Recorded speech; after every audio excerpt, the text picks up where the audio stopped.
se eu consigo falar.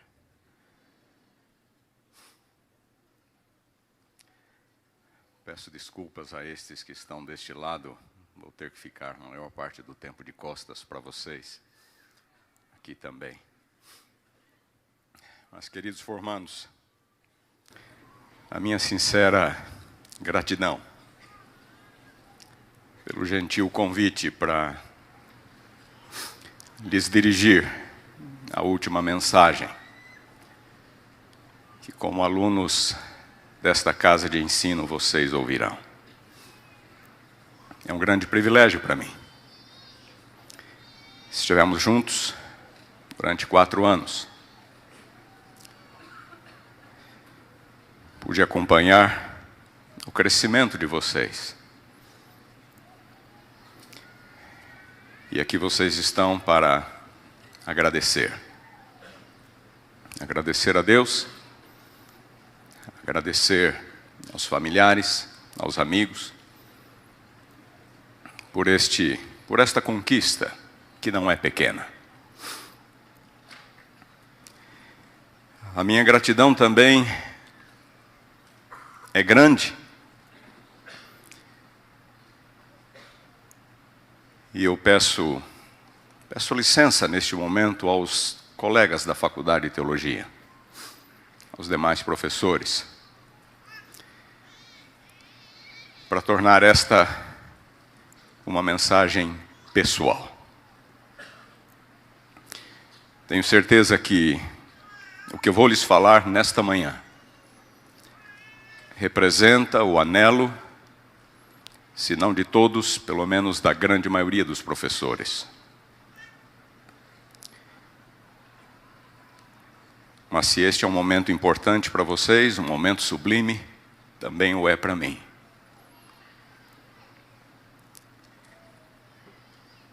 Talvez seja a última mensagem. E como professor desta instituição,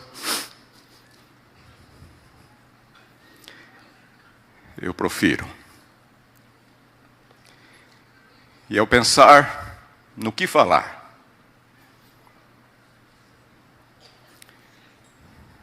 ao orar a Deus pedindo iluminação, meus pensamentos se voltaram para um tema que não é novo para vocês, nem um pouco.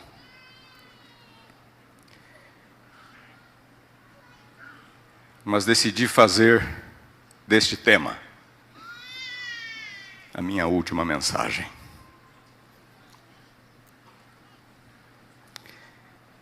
E esta homenagem que vocês acabaram de prestar veio exatamente a calhar com aquilo que eu gostaria de lhes falar nesta manhã.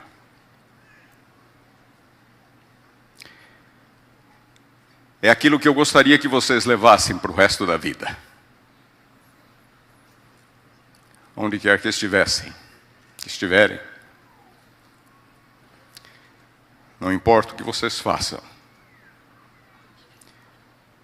É o que eu gostaria que vocês levassem.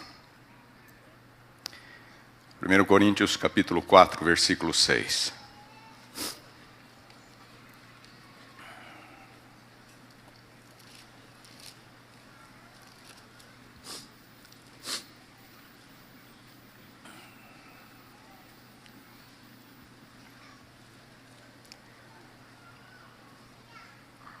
Diz o apóstolo Paulo: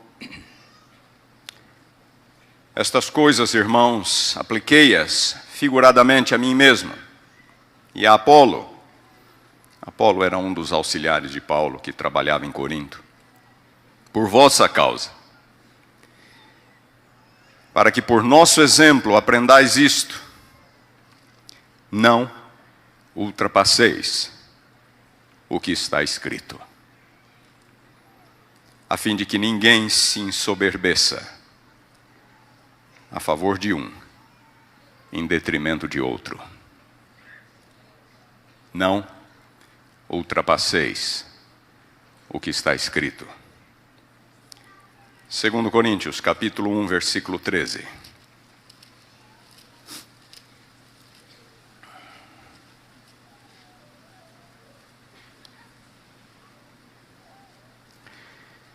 Escrevendo aos mesmos crentes, na cidade de Corinto, Paulo declara: porque nenhuma outra coisa vos escrevemos, além das que ledes, e bem compreendeis, e espero que o compreendereis de todo.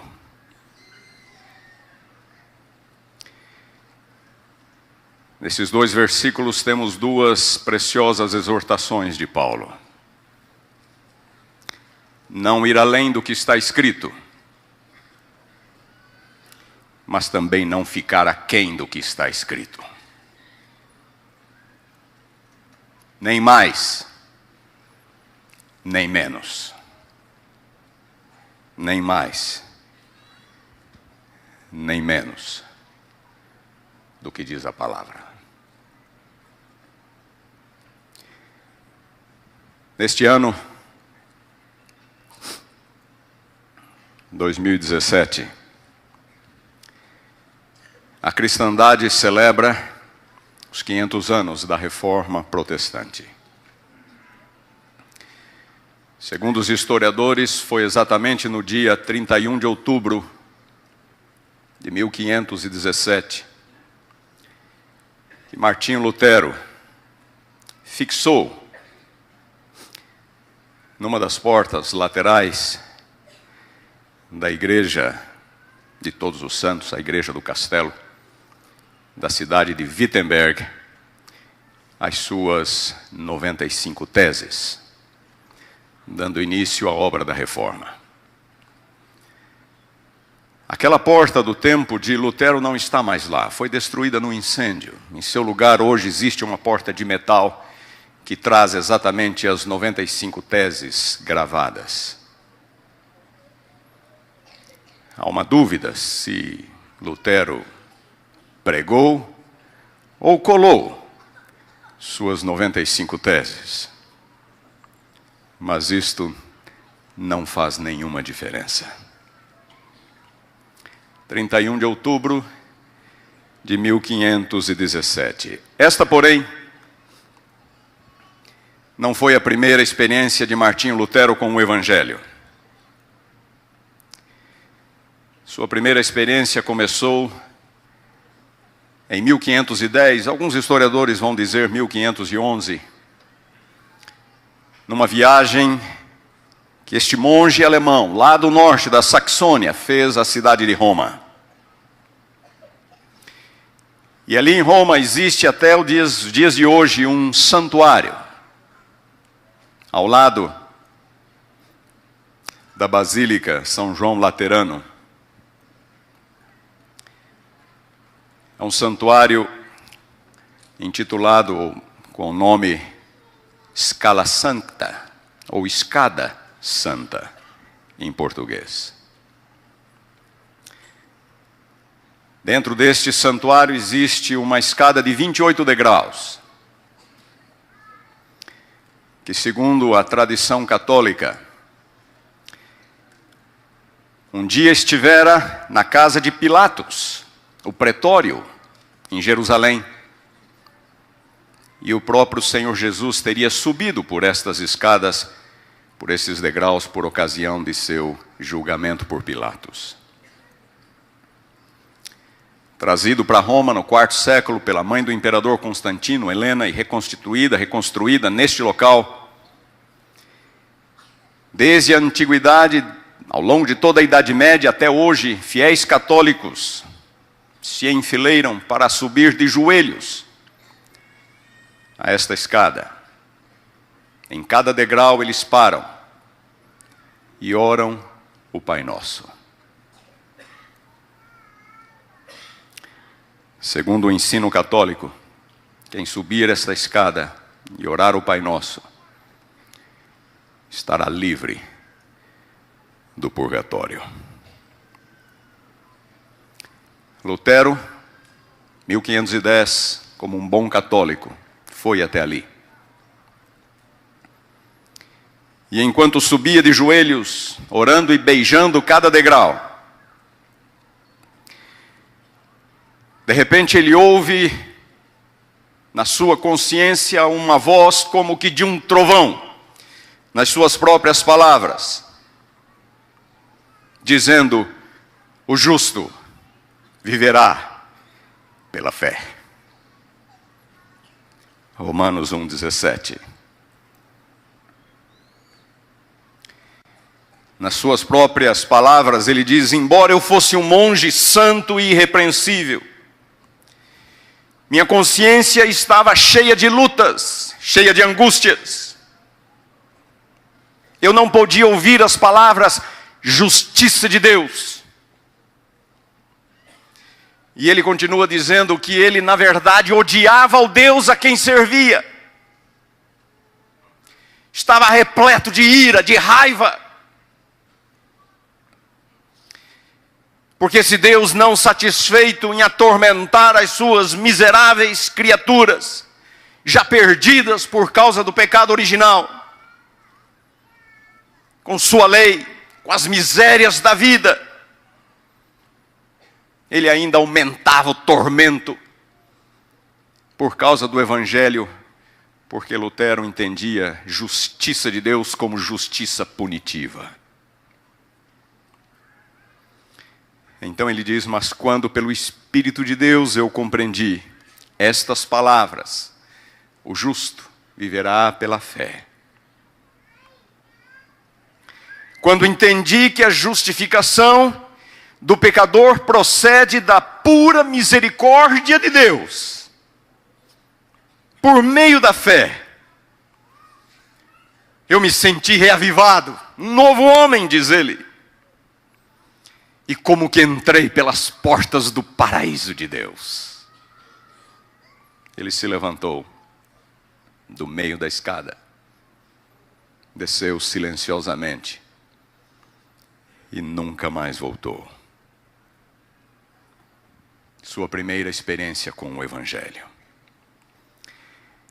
Desde esse tempo em diante ele continua descrevendo: eu também passei a olhar para o sagrado e precioso volume com novos olhos.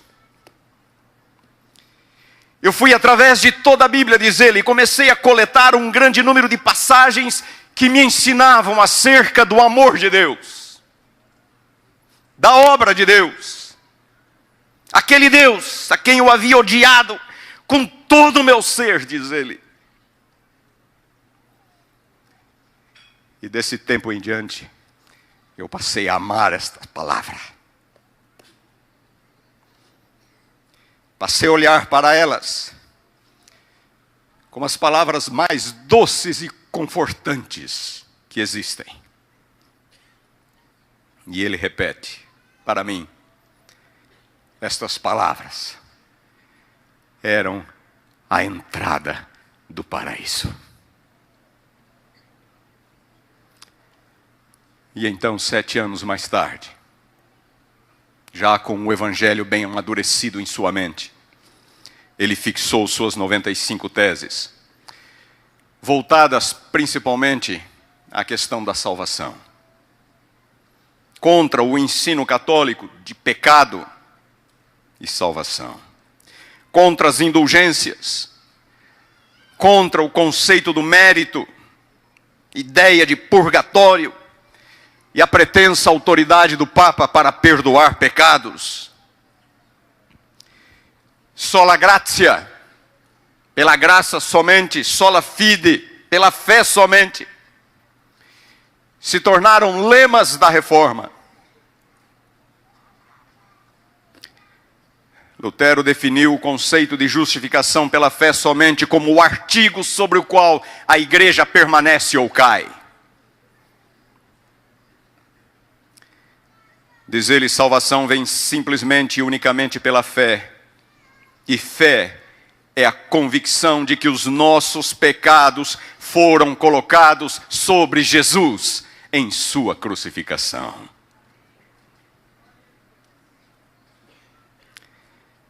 Mas Lutero só pôde manter o princípio da sola fide ou sola gratia por causa de uma pressuposição formal que ele também defendia: o princípio da sola Escritura. Suas 95 teses mal tocam neste princípio, o fazem apenas de forma tangencial. Não foi senão 2 anos mais tarde, 1519, em seus debates públicos com Johann Eck, que Lutero começou a falar mais ativamente acerca do princípio da sola Escritura.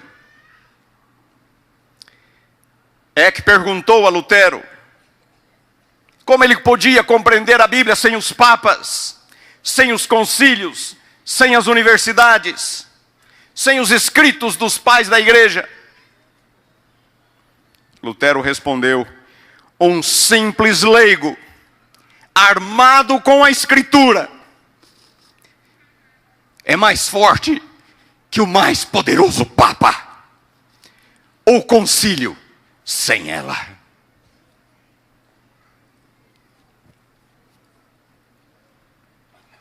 Nos anos seguintes, Lutero começou a trabalhar mais ativamente este tema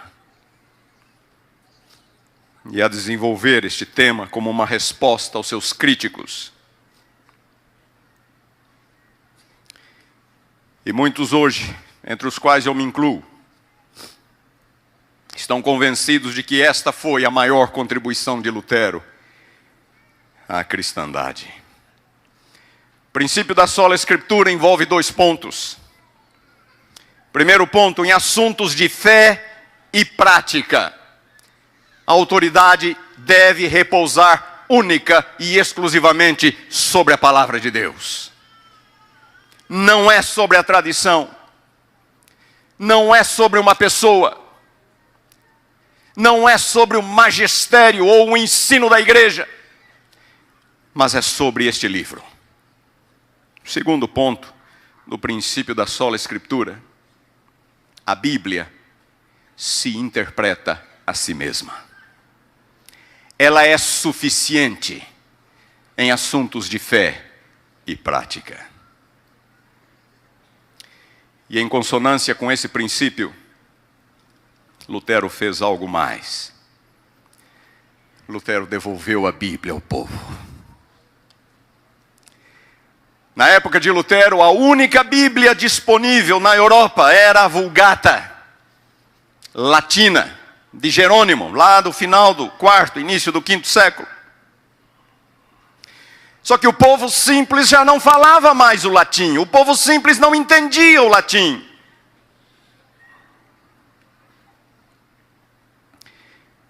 E a própria tradição católica, por ensino e por prática, havia bloqueado o acesso do povo comum à Bíblia. Nas igrejas, Bíblias estavam acorrentadas ao púlpito. Manuscritos bíblicos eram guardados a 7 chaves em mosteiros. Reis, príncipes e as classes aristocráticas podiam ter as suas cópias, os seus exemplares, mas não o povo comum. Quando Gutenberg inventou a imprensa com tipos móveis em meados do século XV, a primeira Bíblia que ele produziu foi exatamente, o primeiro livro representativo produzido por Gutenberg foi exatamente a Vulgata latina de Jerônimo, que o povo não lia, não entendia mais, e que o povo não tinha acesso. Em 1456, quando a Vulgata ficou pronta, quando Gutenberg editou seu primeiro exemplar, um único volume da Bíblia custava o equivalente a uma casa de porte médio hoje. E então, em 1522, Lutero traduziu o Novo Testamento para a língua alemã, diretamente das línguas originais, não do latim, a língua considerada sagrada pela igreja. Para muitos isto era uma heresia. Lutero aprendera grego e hebraico na escola de latim, da cidade de Magdeburgo.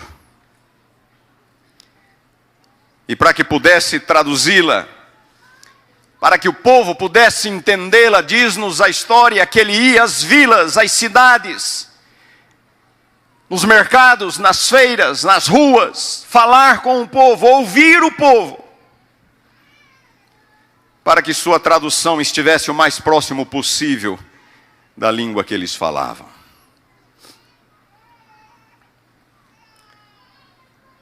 Em 1534, o Antigo Testamento ficou pronto.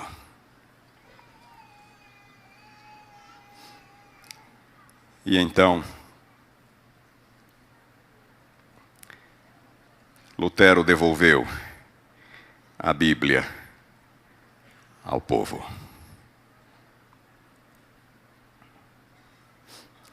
A maior contribuição de Martinho Lutero.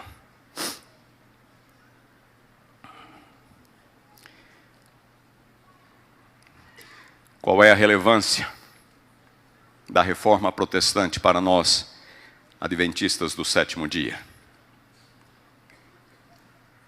Cremos nós nos 3 solas da reforma de Lutero.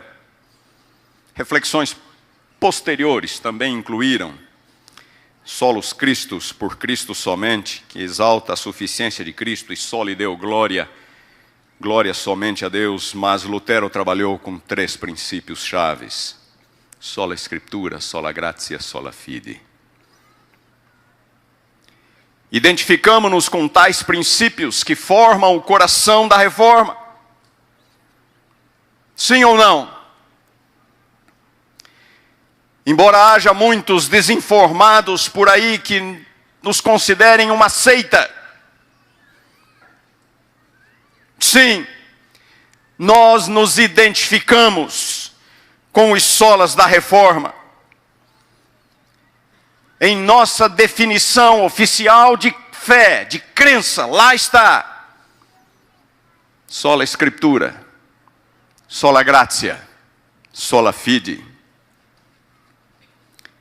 Consideramos-nos legítimos herdeiros da reforma, não os únicos, é claro. Falamos já sobre isso, vocês se lembram. Mas estamos convencidos de que a reforma não restaurou todas as verdades e que esta obra precisa ser levada adiante.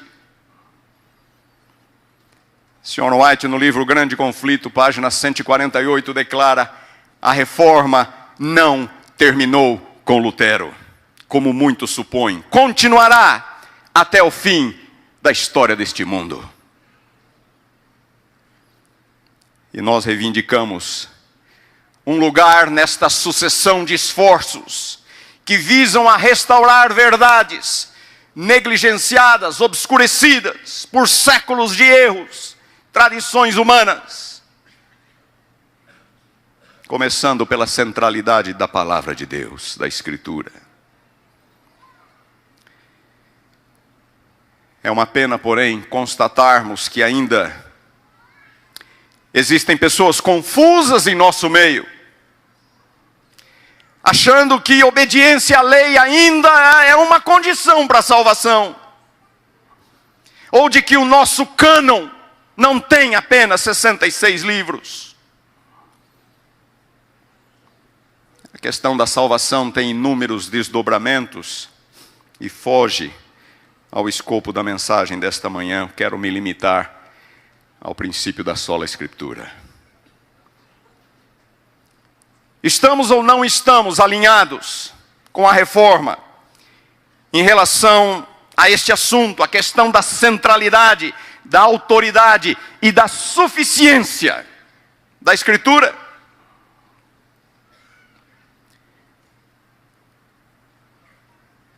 Acompanhem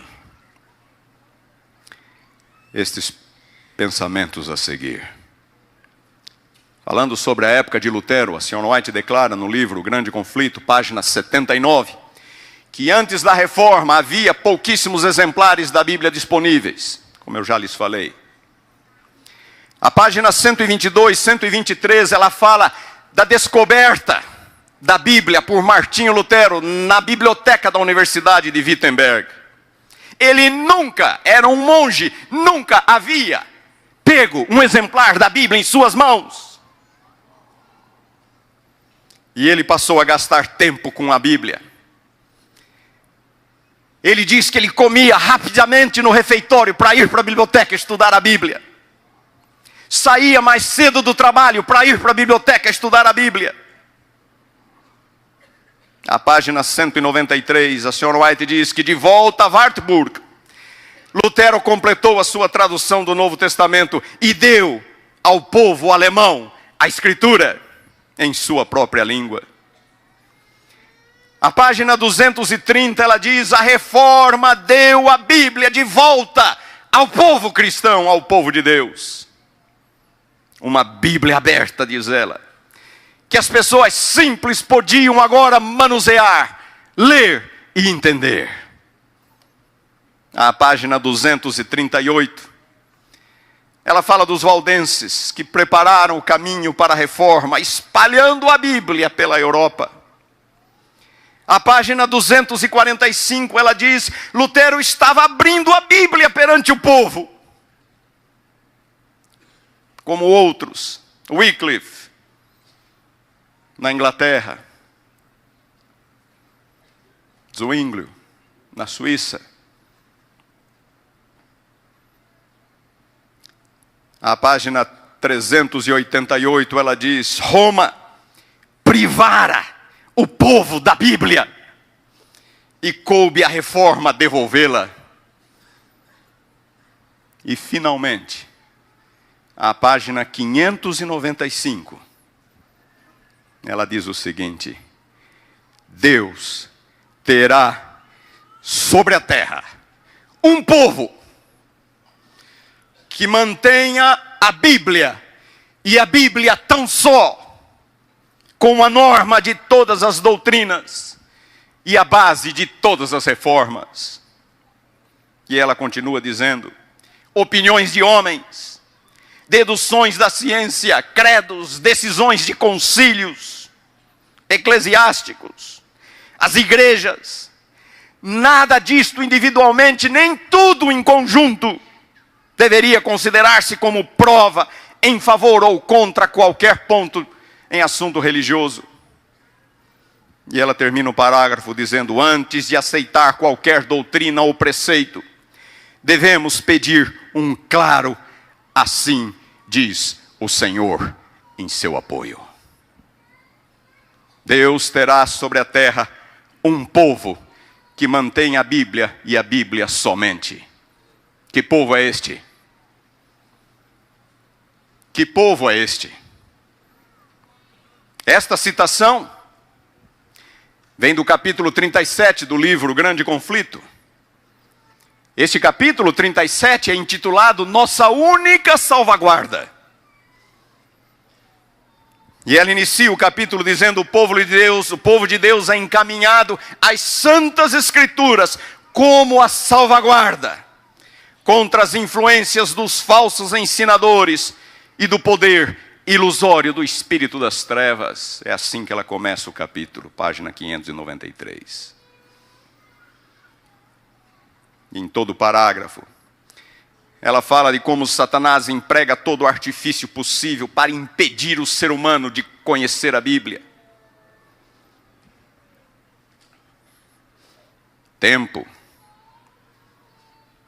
falta de tempo, competição da mídia, dos entretenimentos. A verdade e o erro estão muito próximos. E então ela coloca esta declaração no contexto do grande conflito entre o bem e o mal. Exatamente no contexto do grande conflito entre o bem e o mal. E aqui estamos nós, exatamente no meio de uma batalha de duas frentes, no tocante às Escrituras. Uma batalha de duas frentes. De um lado, o liberalismo, que tenta de forma aberta ou sutil negar a inspiração ou minimizar a autoridade suprema da Bíblia, introduzindo a razão humana em seu lugar. De um lado, o liberalismo. Do outro, o fundamentalismo. Não satisfeito com o que a Bíblia diz, se esforça para ir além do que está escrito, estabelecendo conceitos, impondo padrões de fé, de comportamento estranhos ao Evangelho. E o pior é que o fazem sob o manto da piedade. Uma batalha de duas frentes.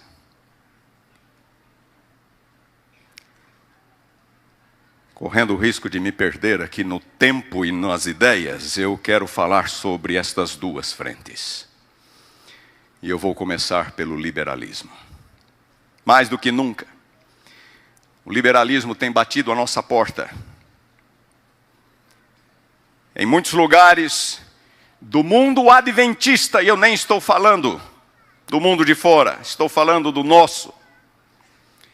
Em muitos lugares do mundo adventista, noções de inspiração já não são mais mantidas. A ideia da criação bíblica, literal, já foi abandonada. Não faz muito ouvi um teólogo adventista lançando dúvidas sobre o conceito de ressurreição.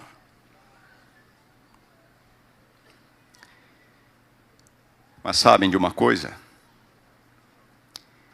Mais perigoso do que esta rejeição aberta destes conceitos, especialmente em nosso meio, aqui, mais perigoso é a negação dissimulada, em nome da tolerância, em nome da liberdade acadêmica, ou da libertação de uma religião centrada na forma.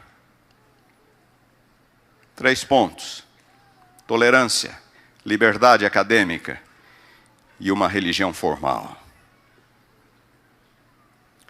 O discurso da tolerância e da aceitação se tornou um instrumento poderoso para se negar a verdade da criação. O mais fundamental de todos os conceitos bíblicos.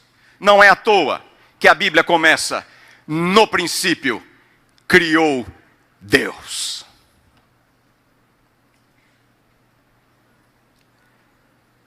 Hoje o homossexualismo e o transgenerismo são vistos como direitos. E quem não os reconhece é um intolerante, é um preconceituoso. Alguém me contou que, conversando com alguém sobre esse assunto, teria mencionado: mas a Bíblia é contra essas coisas. E a pessoa replicou: mas não me diga que Deus também é preconceituoso. Seria engraçado se não fosse trágico. A Bíblia diz que Deus criou homem e mulher. Apenas homem e mulher. Gênero não é uma opção da criatura, é um dom do Criador. Por mais que os ideólogos das ciências sociais se esforcem por defender o contrário, a própria ciência deixa claro de que não existe o gene homossexual. Simplesmente não existe. E a questão de gênero é uma questão biológica. Não é uma questão social. Isso é tão óbvio que basta meio neurônio para entender. Se o homossexualismo e o transgenerismo se tornassem o padrão da humanidade, a raça humana entraria em extinção. Seria a extinção da raça humana. Romanos capítulo 1, versículos 21 a 27. Paulo fala daqueles que não glorificaram a Deus como Criador. Não deram graças, se tornaram nulos em seus próprios raciocínios. e isso obscureceu ainda mais o seu coração insensato. Versículo 22, Paulo diz que, inculcando-se por sábios, se tornaram loucos. Mudaram a glória do Deus incorruptível, em semelhança da imagem do homem corruptível. Aves, quadrúpedes, répteis. Versículo 24, por isso Deus os entregou à imundícia, pela concupiscência de seu próprio coração, para desonrarem o seu corpo entre si. Pois eles mudaram a verdade de Deus em mentira, adorando e servindo a criatura no lugar do Criador. É o humanismo que está ao nosso redor. Por causa disso, Deus os entregou a paixões infames. Porque até as mulheres mudaram o modo natural de suas relações íntimas por outro, contrário à natureza. Semelhantemente, os homens, também deixando o contato natural da mulher, se inflamaram mutuamente em sua sensualidade, cometendo torpeza, homem com homens, recebendo em si mesmos a merecida punição de seu erro. Pergunto: se o homossexualismo e o transgenerismo são opções válidas, por que outras opções sexuais também não o seriam? Me digam, por que não? Algum tempo atrás debatíamos a fornicação.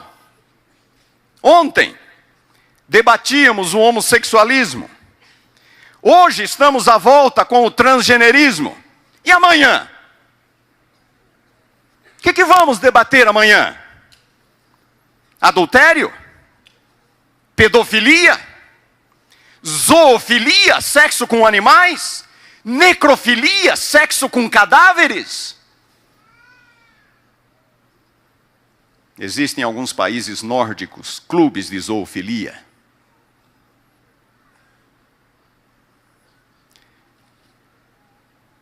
Existem movimentos políticos e financeiros investindo pesado na liberação da pedofilia. Não precisamos ir muito longe para encontrar tais movimentos.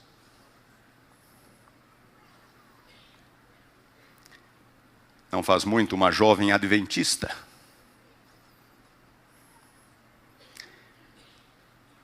procurou a sua dentista. Uma inflamação estranha na gengiva. Foi medicada, nada resolveu. Procurou um médico, infectologista. Foi medicada, nada resolveu. E o problema piorando. Foi internada. E os médicos desesperados fazendo todo tipo de exame para tentar descobrir que infecção era aquela. Do leito do hospital, enquanto assistia o noticiário da televisão, ela presenciou uma cena. A polícia acabara de prender um necrófilo, que abria sepulturas para ter relações sexuais com cadáveres recém-sepultados. Aquele necrófilo era alguém que ela conhecera algumas semanas antes, numa festinha inocente, e ficara com ele. Dera alguns beijos nele.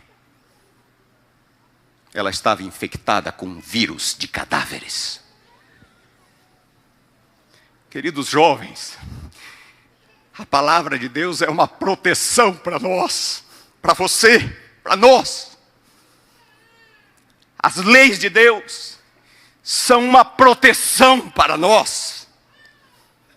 Quando abandonamos a palavra de Deus, qual será o próximo passo? Abandonamos num ponto, abrimos, escancaramos as portas para o próximo.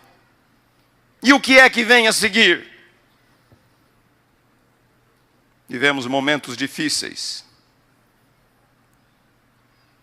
Se aparecer alguém aqui na escola, um homem, dizendo: Minha alma é de mulher e eu quero viver no dormitório feminino. O que é que vamos fazer?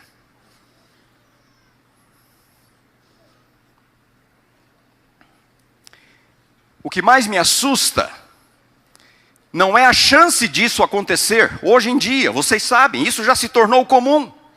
O que mais me assusta não é a chance disso acontecer, mas a possibilidade de alguém defender os direitos de uma pessoa assim. Temos que ser sensíveis, temos que respeitar as opções individuais, não podemos ser preconceituosos.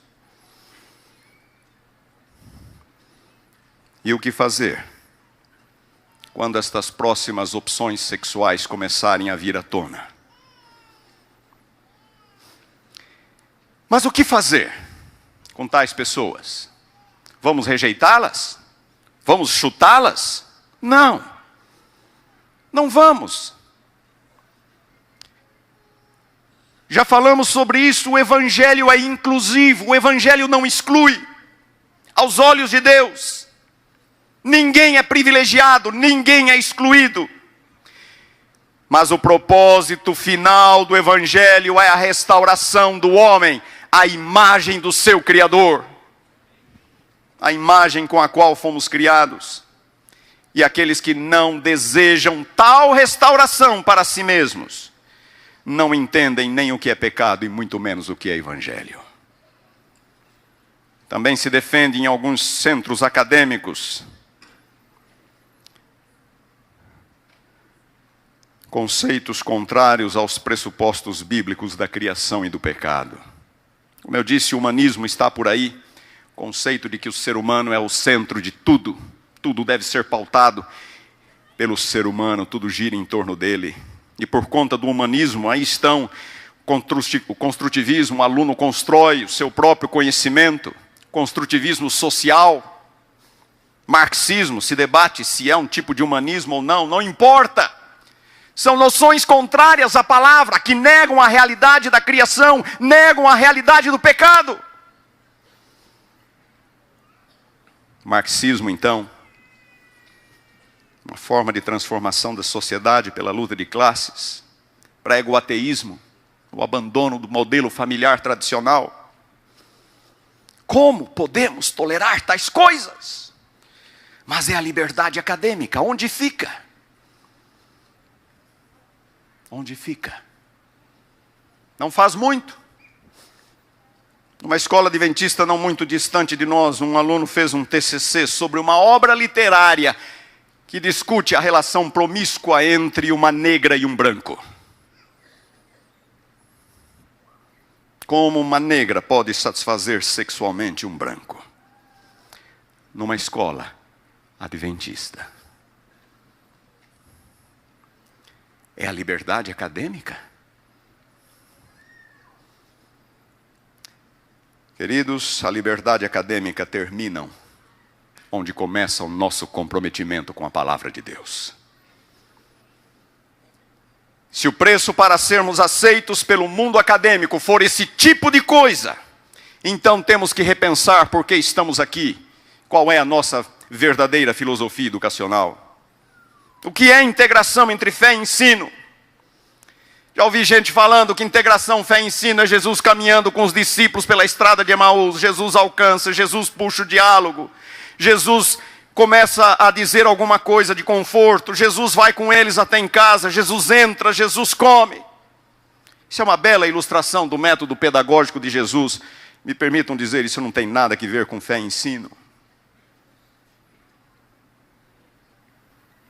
Fé e ensino é a ministração das nossas disciplinas sob o pano de fundo dos ensinamentos bíblicos, à luz do grande conflito entre o bem e o mal.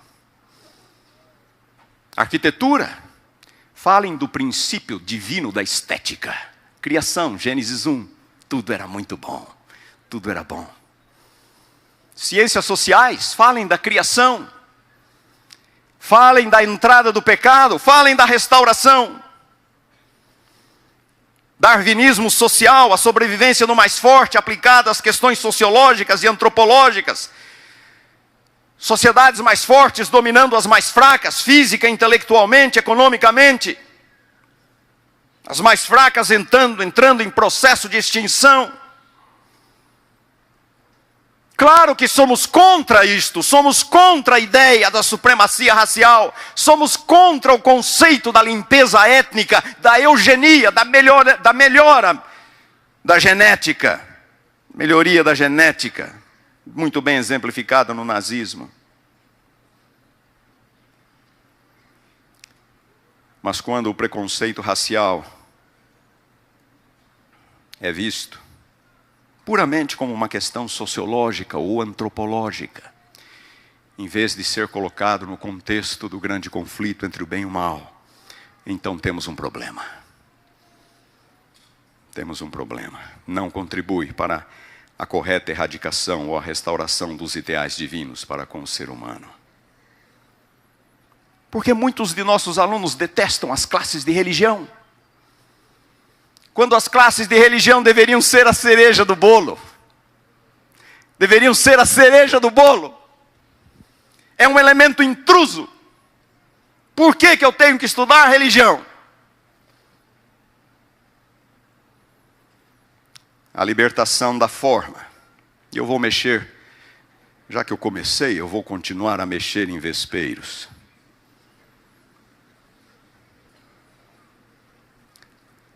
Como cristão, eu posso pôr um piercing? Posso fazer uma tatuagem? Um furinho na orelha. Eu pergunto, e 2? Posso fazer 2? 3? 4?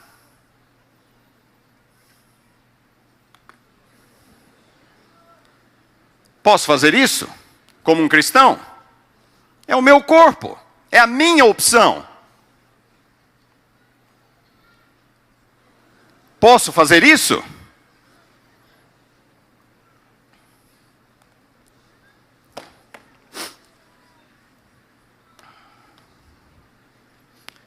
Queridos, nós vivemos em meio a uma sociedade selvagem, neopagã. E nunca se esqueçam, um alcoólatra começa com um gole. Levítico capítulo 19, versículo 28, Moisés diz que o povo de Deus não vai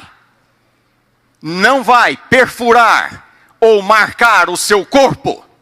Levítico 19, 28. O povo de Deus não vai perfurar ou marcar o seu corpo. Por quê? Moisés completa, Deus falando, porque eu sou o Senhor. Pessoas se marcam e se furam para indicar a que tribo pertencem. O cristão não se marca e nem se fura para indicar a que Deus ele serve. Na antiguidade, os pagãos costumavam perfurar o seu corpo e marcar a sua pele com os nomes e símbolos de seus deuses. Isto continua ainda hoje. Mas e se for um só? E se for discreto?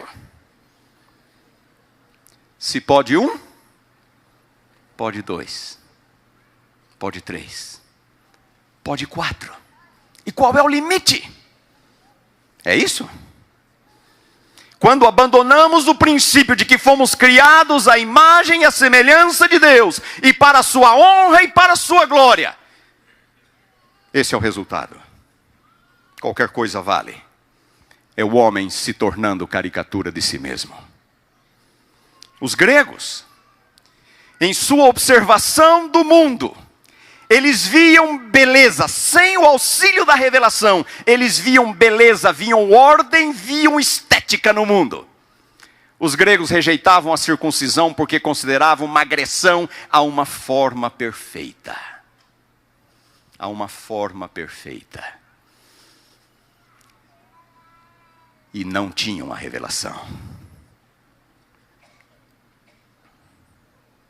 É verdade que em muitos círculos adventistas, muitas vezes, nós testemunhamos o infeliz triunfo da forma sobre a essência.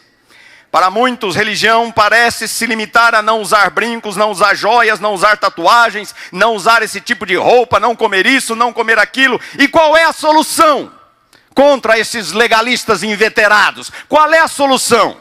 É romper com a forma? Ou é resgatar a essência do Evangelho? A forma da igreja é ruim? E a do mundo é boa? Qual é o limite? Muitos se revoltam contra a forma, sem contudo quererem resgatar a essência, apenas porque querem copiar a forma do mundo. A forma não é nada sem a essência, mas há um significado na forma. Eu sou o Senhor, Levítico 19, 28. Quer comais, quer bebais ou façais qualquer outra coisa, fazei tudo para a glória de Deus. 1 Coríntios 10, 31. O nosso corpo é o santuário do Espírito Santo. Não somos de nós mesmos. 1 Coríntios 6, 19 e 20. A forma revela a identidade. Quem somos, o que cremos e o que esperamos. Mas não vamos aceitar pessoas assim, tatuadas, com 1001 piercings pelo corpo. Sim, vamos aceitar. Eu já disse, o Evangelho inclui, o Evangelho não exclui. Mas vamos também ensinar a estas pessoas qual é o ideal do Evangelho e que a forma deve ser um reflexo da realidade interior, dos elevados princípios que norteiam a vida dos filhos e filhas de Deus. Nossa beleza, diz Pedro, não vem de fora. Nossa beleza vem de dentro, de um coração renovado e transformado pelo Espírito Santo. Tire o som, por favor. Alessia Cara, uma das vencedoras da Video Music Award 2017, com esta música e esta performance. A letra se repete. Não há uma esperança, há uma esperança que aguarda por você no escuro. Saiba que você é linda do jeito que você é. Não precisa mudar nada. O mundo tem que mudar o seu próprio coração, sem cicatrizes, para a sua beleza. Você é bela do jeito que é. Pessoas de fora pregando o Evangelho. Você é lindo, você é linda, do jeito que Deus te criou. Outra forma sutil de negar a autoridade e o poder da palavra. E agora eu quero entrar numa questão um pouquinho mais acadêmica. É tratá-la como literatura apenas. É estudar o texto pelo texto. O texto sozinho, como guia para a compreensão da linguagem.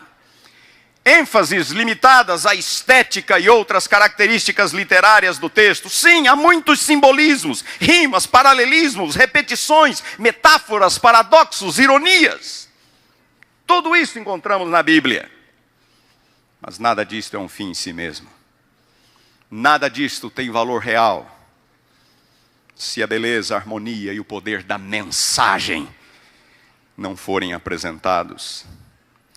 Preocupação restrita com os aspectos formais do texto e a função que isso desempenha no processo da comunicação de informação não corresponde à natureza da palavra de Deus. O método histórico-crítico acabou com o elemento sobrenatural do texto e agora novas metodologias literárias acabam de uma vez com a mensagem e o seu significado. A autoridade reside no leitor, não no autor. Esqueçam Deus. Esqueçam os autores bíblicos. Você lê e você tira o que você quiser.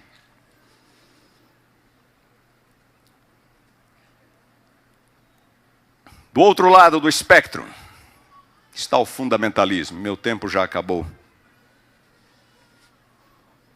Eu peço um minuto de paciência de vocês e de vocês. Para muitos, a solução contra o liberalismo é ir para o outro extremo, o fundamentalismo. E é aqui que o problema se torna mais próximo do que nunca. Fundamentalismo não é a solução para o liberalismo. Um extremo nunca foi a solução para o outro extremo. Fundamentalismo não é a solução para nada, porque ele é em si mesmo um desvio da verdade bíblica, talvez até pior do que o liberalismo. Sabem por quê? Porque o fundamentalismo se apresenta sob o manto da piedade, com uma aparência de religiosidade.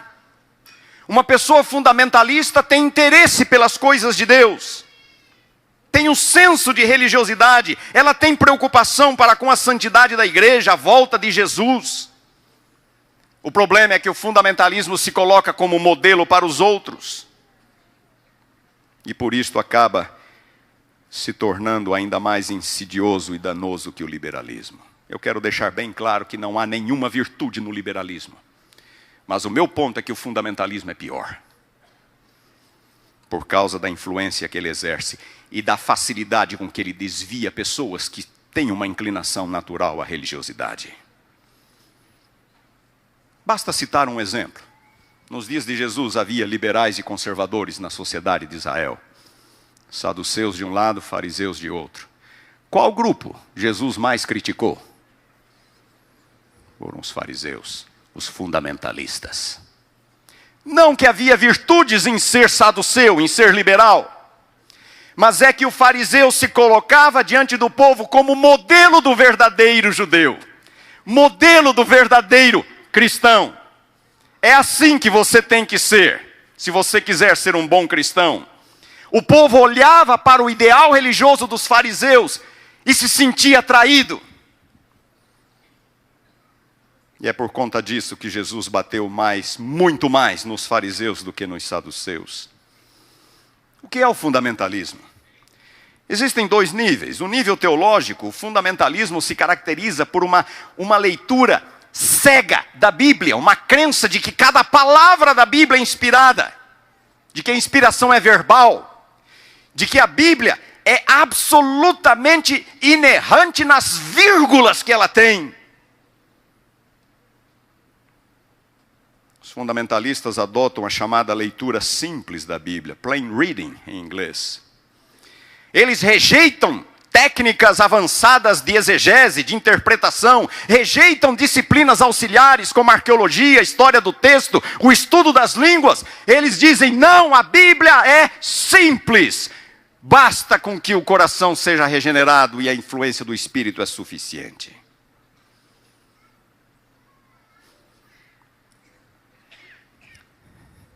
Poucas vezes eu encontrei uma definição de inspiração tão ao ponto quanto a de Ellen White, no primeiro capítulo do Mensagens Escolhidas, volume 1. Ela rejeita a inspiração verbal. Ela rejeita o conceito de inerrância. Ela fala sobre a diversidade de pensamentos na Bíblia, de ideias e conceitos. Entre os adventistas, fundamentalismo envolve um segundo ponto, que é o uso de Ellen White como se fosse parte da Bíblia. Mas não é? Quase eu ouvi essa frase, não é?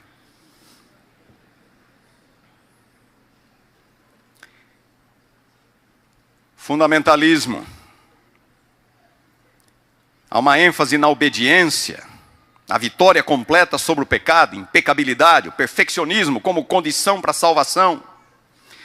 Dizem que justificação pela fé se refere apenas aos pecados passados, pecados presentes e futuros. É você e a lei, mais ninguém.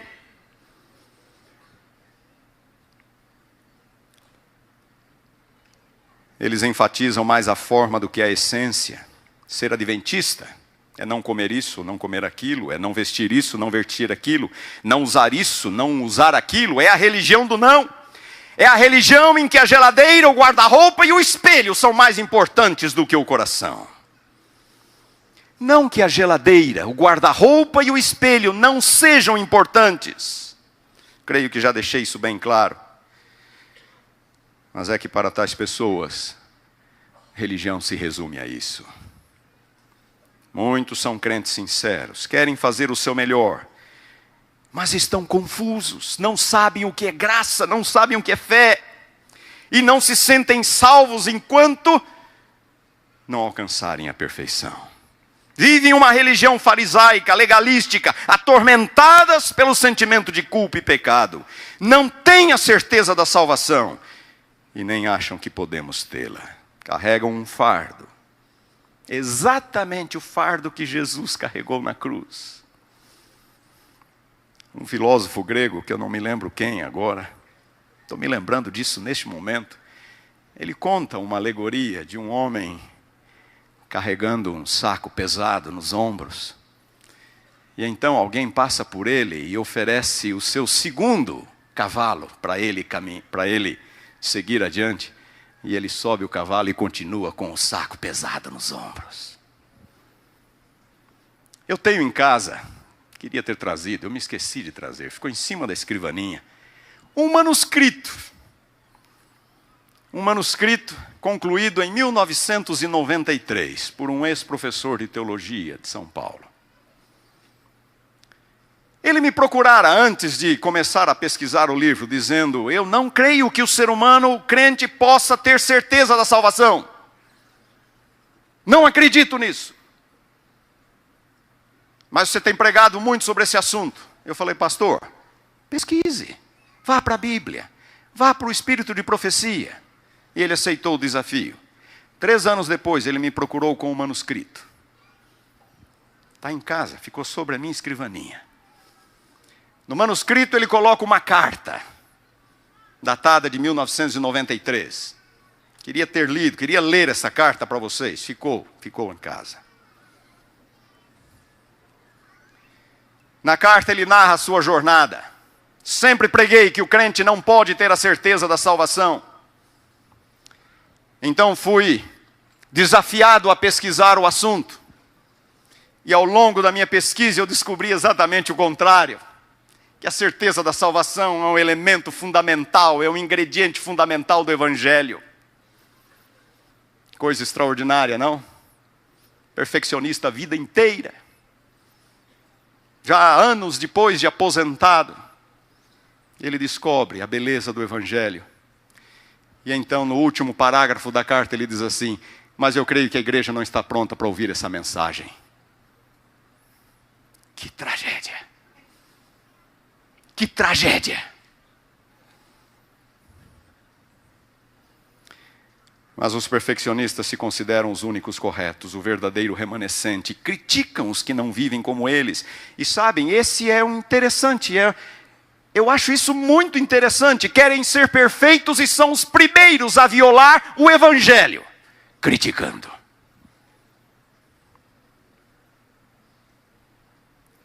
Mudam tudo. Mudam a doutrina de Cristo. Na doutrina de Cristo são agostinianos.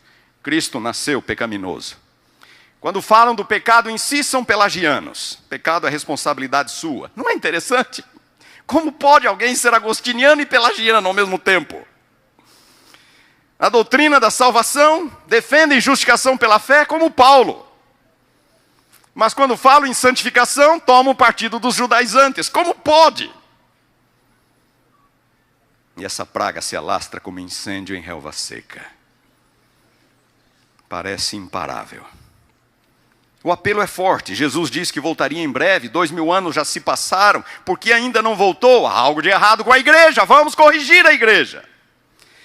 E aí vem eles, torcendo e distorcendo textos de Ellen White para fazer valer as suas interpretações estapafúrdias e confundir ainda mais os que não sabem se defender a si mesmos.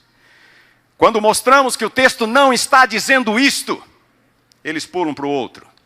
E quando explicamos que esse texto também não está dizendo isto, eles vão para o outro.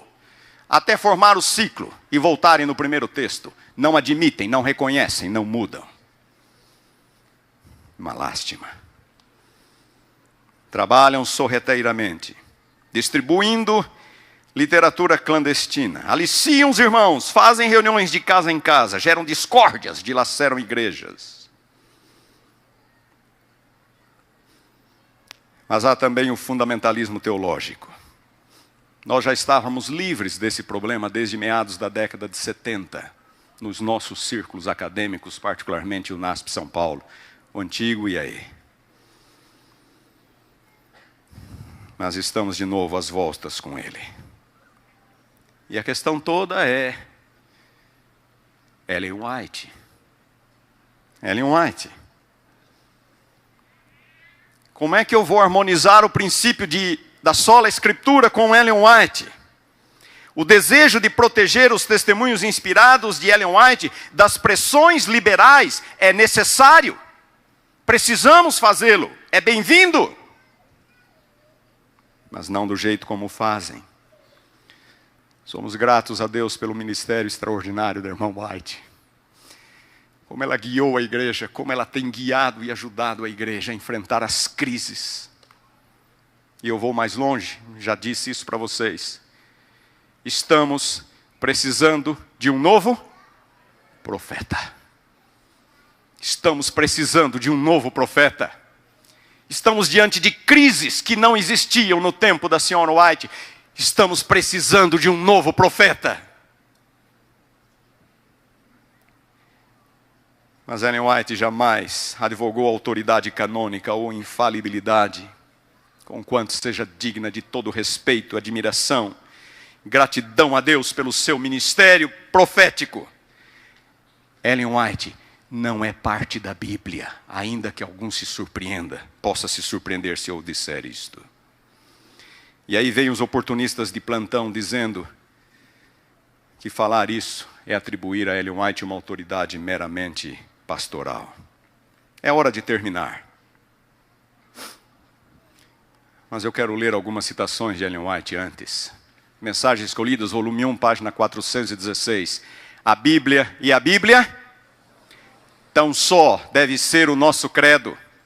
A Bíblia e a Bíblia tão só. O homem é falível, mas a palavra de Deus é infalível. Ergamos o estandarte no qual está escrito: a Bíblia, nossa regra de fé e disciplina. Quem foi que disse isto? Grande Conflito, página 9. As Santas Escrituras devem ser aceitas como autoridade e infalível revelação da sua vontade. Elas, as Santas Escrituras, são a norma do caráter, o revelador das doutrinas, a pedra de toque da experiência religiosa. O Espírito não foi dado, o Espírito que a inspirou. É disso que ela está falando. O Espírito não foi dado, nem nunca o poderia ser, a fim de sobrepujar-se à Escritura, pois esta explicitamente declara ser ela mesma a norma pela qual todo ensino e experiência devem ser aferidos. Evangelismo 256. Não devem os testemunhos da irmã White, é ela falando, tá? Não devem os testemunhos da irmã White ser postos na dianteira. A palavra de Deus é a norma infalível. Não devem os testemunhos substituir a palavra. Nossa atitude e crença tem por base a Bíblia. E nunca queremos que alma nenhuma faça prevalecer os testemunhos dela sobre a Bíblia. Palavras da senhora White.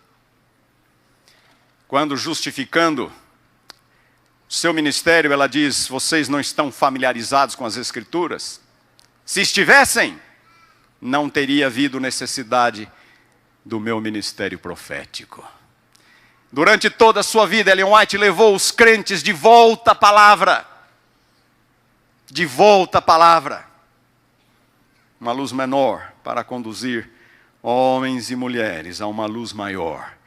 E aqueles que não conseguem harmonizar o princípio, o conceito da sola Escritura com a crença nos escritos de Ellen White, não deveriam se atrever a fazê-lo.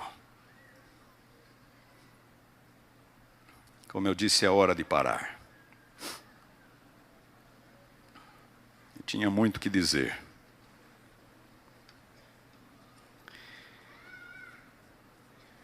Mas eu vou pular o resto e vou para a conclusão. Só um detalhezinho curioso. Algumas pessoas acham que não devemos prestar atenção nos métodos exegéticos, essas disciplinas auxiliares, arqueologia, história do texto, estudo das línguas. O sentido da Bíblia é claro.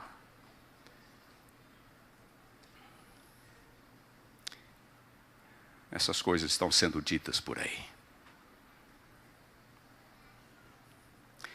A senhora White sempre enfatizou a necessidade de estudar as línguas originais.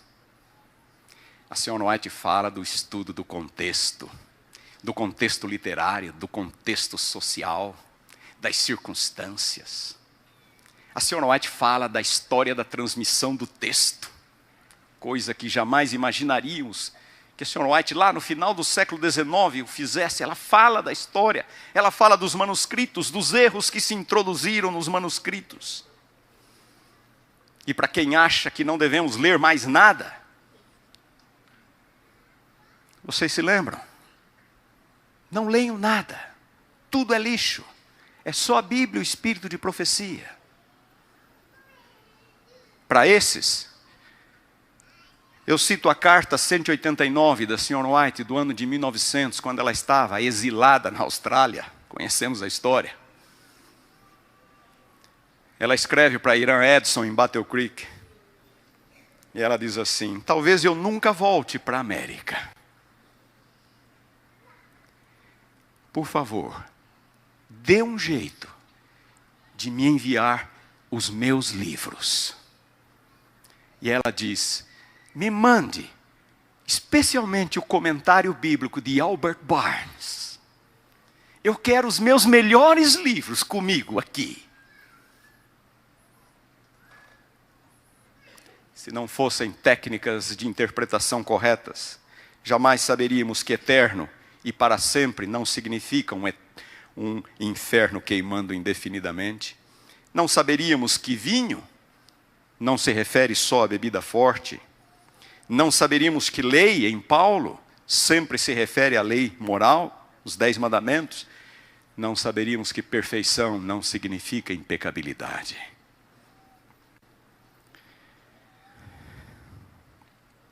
Queridos, estamos numa batalha de duas frentes. Duas frentes. Como devemos lutar? Paulo disse: não ir além, mas também não ficar aquém do que está escrito. Não ir além, não ficar aquém. Nossa única salvaguarda.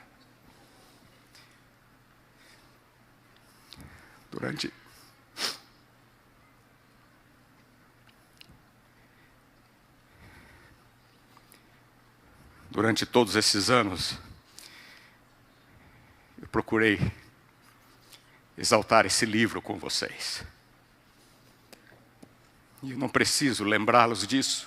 E vocês já disseram para eles que este talvez seja o maior legado que vocês vão levar de mim. Estava escrito aqui. Podem se esquecer de tudo que eu falei.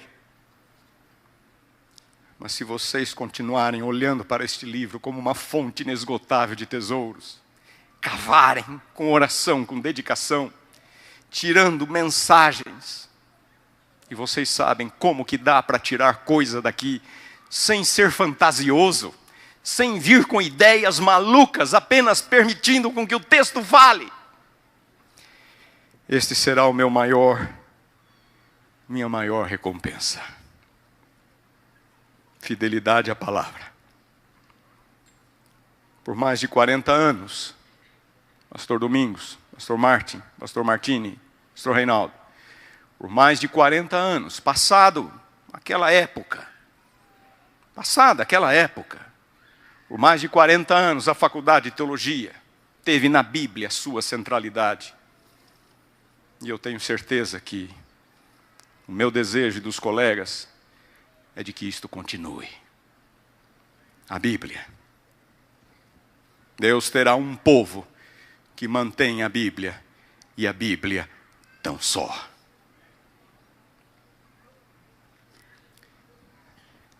Lá na região noroeste da Itália, exatamente onde a Itália se encontra com a Suíça ao norte e a França ao oeste, há uma pequena região conhecida como Piemonte.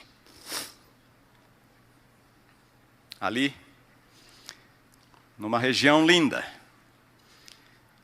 no pé dos Alpes, existem 4 vales que foram escolhidos pelos valdenses como o seu lar, seu local de refúgio.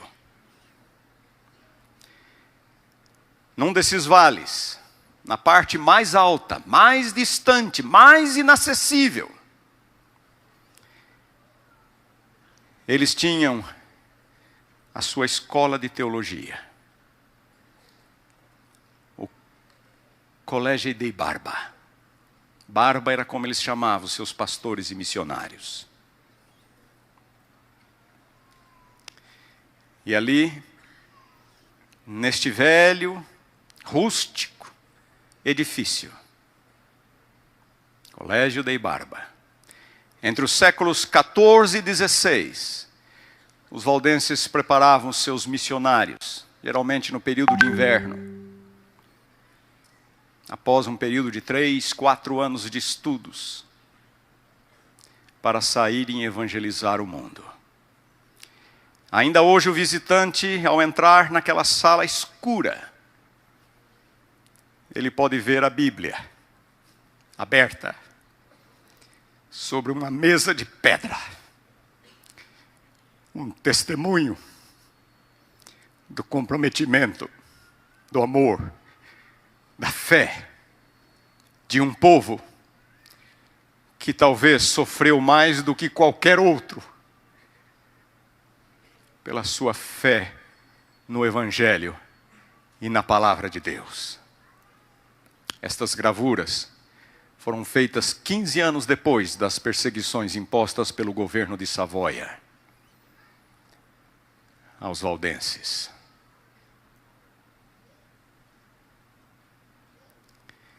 Ainda hoje, o visitante pode ver, em vários lugares, o símbolo valdense, Lux lucet in tenebris, que em português significa a luz resplandece nas trevas.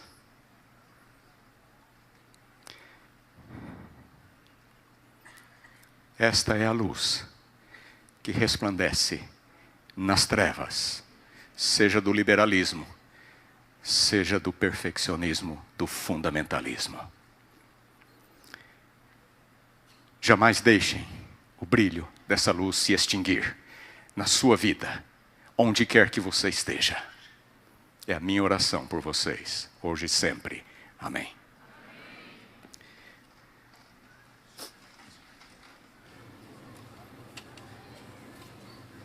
Eu gostaria de pedir a permissão aqui aos formandos, que agora vamos brindar com um belo hino em louvor a Deus, só para colocar vocês em contexto, talvez entender esse momento que está passando para o professor Wilson Paroski e os alunos. O professor Paroski, por mais de 30 anos, ele foi professor desta casa, do nosso seminário, mas este ano aceitou um convite de trabalhar nos Estados Unidos.